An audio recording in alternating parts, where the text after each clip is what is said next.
যদি কখনো শুনতে পাও আমি আর নেই, আমি অনুরোধ করে বলে গেলাম, আমার জানাজায় তুমি এসো না।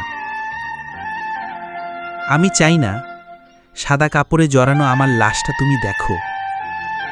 আমি চাই আমার চোখের কোণে জমে থাকা শেষ অশ্রুকণা আর তোমার নজরে পড়ুক। আমি চাই না বেঁচে থাকতে যেই মানুষটা আমার গুরুত্ব বুঝে নাই, আমি মরার পরে সেই মানুষটা আমার জন্য আফসোস করুক। মনে পড়ে বলেছিলাম বেশি দিন বাঁচব না, আমি যে কোনো সময় মারা যেতে পারি। তোমার উত্তর ছিল, এইসব অভিনয় করে আমাকে দুর্বল করার চেষ্টা করো না, কোনো লাভ হবে না। ব্যাস, আমার অসুস্থতা নিয়ে আর তোমাকে কিছু বলি নাই। তুমি জানতে আমার হার্টের প্রবলেম ছিল, কোনি পেলি বা টেনশন করলে আমি অসুস্থ হয়ে পড়ি। তারপর তোমার আশায় নিয়ে কখনো কিছু যায় আসে নাই। তুমি দেখছি তোমার মতো করে আমাকে কষ্টই দিয়ে গেছ। তুমি জানো আমি তোমার প্রতি দুর্বল, তাই তো তুমি আমাকে ইচ্ছে করেই বারবার অবহেলা করে যাচ্ছ।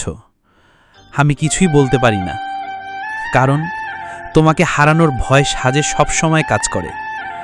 আমার ফোন রিসিভ না করে তুমি আনন্দ পাও, আমি ফোনের উপর ফোন দিয়ে যাই, তাতে তোমার কিছু যায় আসে না।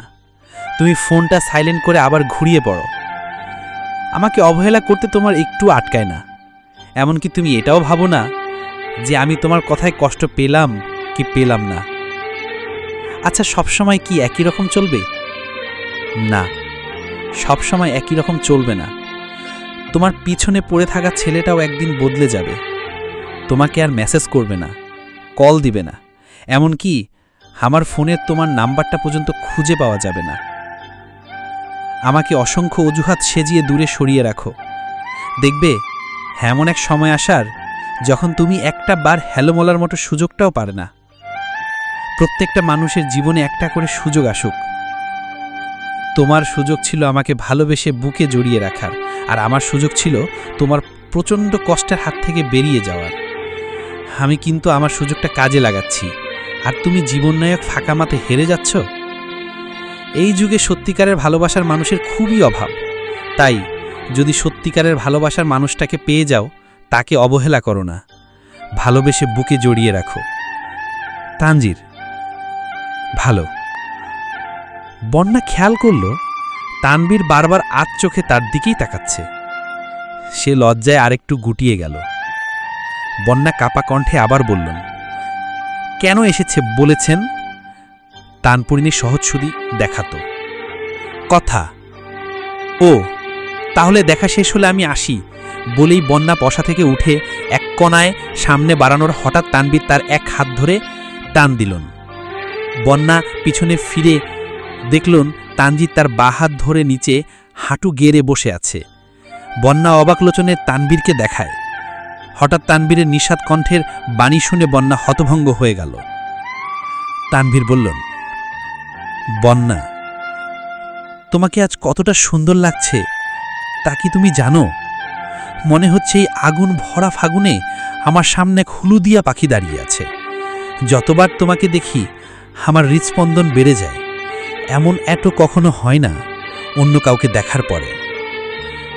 আমার থেকে দূরে যেও না, তোমাকে আমার কসম, নিজের থেকেও বেশি তোমাকে ভালোবাসি আমার হলুদিয়া পাখি।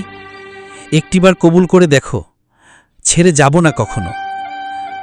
কিছুক্ষণ চুপ করে থেকে বন্যা কানন আলহামদুলিল্লাহ বলেই বন্যা ছুটে বাড়ির দিকে পালালো। তানবীর বিপ্ফর দৃষ্টিতে বন্যার নাজুক হয়ে ছুটে যাওয়া দেখছে। বন্যা বাড়ির সামনে এসে থামল। হঠাৎ তার মনে হচ্ছে হাটটা যেন একটু ভারী হয়ে আছে। হাটের দিকে তাকাতেই বন্যা বিস্ময়ের চরম আশ্চর্য পৌঁছে গেছে। আজকে শেষবারের জন্য একটা কথা বলি, যদি আমাকে ছাড়া আপনি ভালো থাকতে পারেন, তাহলে আমি আপনার ভালো থাকা নষ্ট করতে চাই না। আমি জানি যে আমি মানুষটা খুব একটা ভালো না।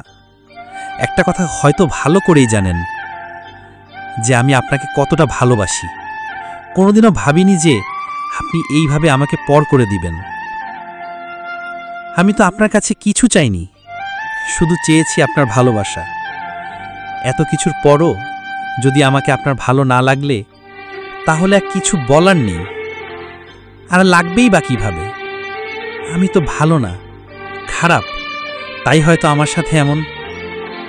অবশেষে একটা কথাই বলবো, অনেক কষ্ট হবে আপনাকে ছাড়া থাকতে, কারণ আমি আপনাকে অনেক বেশি ভালোবাসি।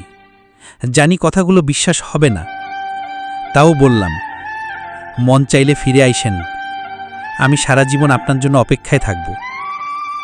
আমি তোমাকে ভালোবাসি, কিন্তু তুমি আমাকে কষ্ট দাও অনেক। তোমার আচরণ আমাকে খুব বাজেভাবে আঘাত করে। আমি তোমাকে ভালোবাসি বলেই অনেক সময় কিছু বলতে পারি না। তোমাকে ভালোবেসে আমি বেশি কষ্ট পাই। তোমাকে ভালোবাসতে শাস্তি তুমি আমাকে দাও। আমি তো ভালোবাসতে গিয়েছিলাম কষ্ট পেতে না। ভালোবাসতে থাকি, তোমার কারণেই তোমার থেকে একদিন মন উঠে যাবে আমার। আমি তোমাকে ভালোবাসি কেন জানো? কারণ তুমি আমাকে কষ্ট দাও, কারণ তুমি আমায় ঘৃণা করো, কারণ তুমি আমার থেকে অনেক অনেক দূরে চলে যেতে চাও। তুমি আমায় ভালো না বাসলেও আমি তোমাকে, কেবল তোমাকেই ভালোবেসে নিজের সারা জীবন কাটিয়ে দেব। আমার মনের এই নিঃশর্ত ভালোবাসা কেবল তোমার জন্য, কেবলই তোমার জন্য। তন্ময় প্রধান। কিছু কথা যা বলার ছিল, যদি কখনো মনে হয় আমার প্রয়োজন ফুরিয়ে গেছে তোমার কাছে, আমাকে জানিয়ে দিও। আমি নীরবে তোমার জীবন থেকে সরে যাব, দ্বিতীয়বার কোনো প্রশ্ন করব না। কেন জানো?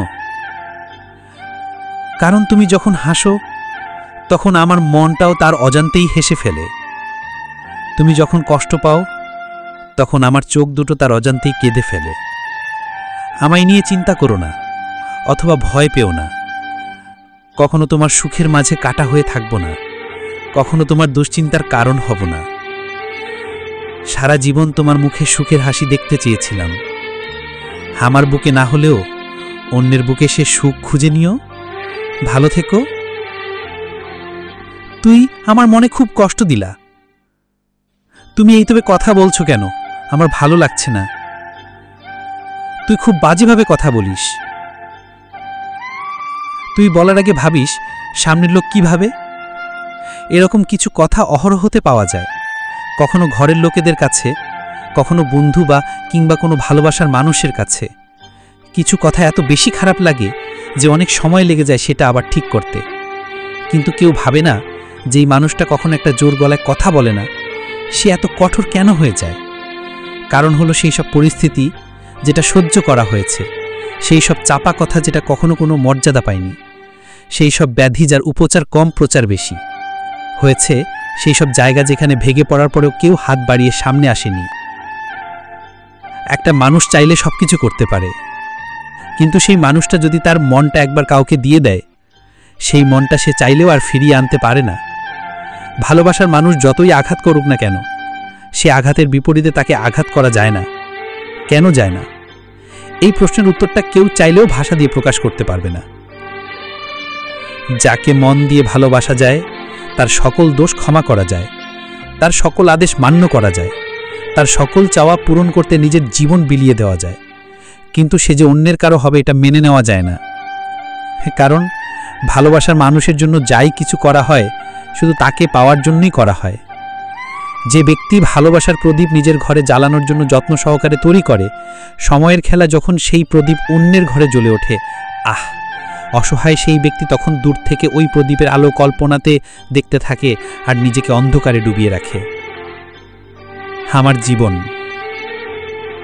অনেক সময়ের ফাঁকে কিছুটা সময় যখন নিজেকে নিয়ে ভাবতে থাকি, তখন দেখি আমার মনের ইচ্ছে জগতে লুকিয়ে আছে ছোট বড় অনেক স্বপ্ন। এই স্বপ্ন পূরণের রাস্তায় প্রতীক আমি একাই। এই স্বপ্নগুলোর মাঝে কিছু স্বপ্ন আছে যা আমাকে মাঝে মধ্যেই ঘুমোতে দেয় না।